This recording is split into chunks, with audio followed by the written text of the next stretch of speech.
My name is Ian Grant. I'm the Executive Director of UNH's Entrepreneurship Center, known as the ECenter on campus. So I2 Passport was really born out of a problem that we identified on campus, which was there's over 600 activities for students to be able to engage in.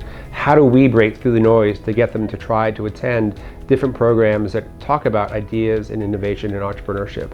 So we also then looked at what's their number one pain point. Well, students, one of their top pain points is how do you afford college? Either how do you pay for tuition or how do you pay for student loans?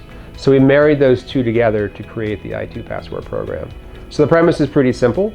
We host a wide variety of programs. It could be boot camps or speaker series or competitions, or our partners on campus that also facilitate events in that category. Students, as they participate, their virtual passport gets stamped. Each of those stamps has a different Visa stamp credit level. And the student that gets the highest number of Visa stamp credits at any given semester has a chance to win up to $35,000 in cash prizes to pay off student loans and tuition. We also cascade down from there. What we realized was that at a certain point, it may be mathematically impossible for students to be able to win first prize. So we created a level where if they did at least one activity in 6 or 7 different areas, they would be entered into a drawing. So we have 2 or 3 drawings of $2,500. So again, our mission is to get students to continue to engage, to learn more, and ultimately to be able to be excited about what they're learning in that process. It's a little bit of the 80-20 rule, where we've actually found that 20% of the students who are actively engaged, the program actually completely changes their trajectory about who they are, what they're interested in, has inspired them to launch companies, enter business competitions. Although that's not our real goal here, our goal is to help create entrepreneurial-minded students, knowing that problem solving and innovative skill sets are always sought after by employers today. But to see sort of those trajectories of men and women from all colleges, I think that's the other interesting piece here, is that this is open to all students on campus from any of the 5 colleges. And the neat sort of byproduct is also students, as they start to get to know each other, because every week or several times a week they're going to the same events, they get to know each other, they start to collaborate on other events, and we have many different stories of students working with each other on ideas who would never met otherwise. So when I was invited to speak on panels at different conferences with my peers from around the country, arguably around the world, I would talk about I2 Passport.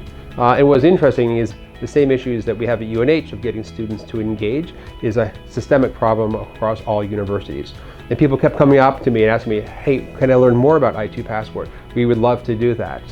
In the early days, we would share some of our knowledge with universities, but as we got more mature and we developed our own software for this to be easy for tracking and realized that over 5 semesters, we basically had put together sort of a 100-page playbook. And then we realized that we have an opportunity to license this. And there's a university down in Georgia that actually has been our very first customer to license it. And we're really excited to see what their outcomes are. And we're going to actually expand it to one of the requirements is that universities have to also share their aggregated data. So where we have high engagement from women and first-gen students, we want to understand, is that true at other campuses, or what demographics do they start to see, so that collectively, as we get more and more universities, we can share back and improve the product.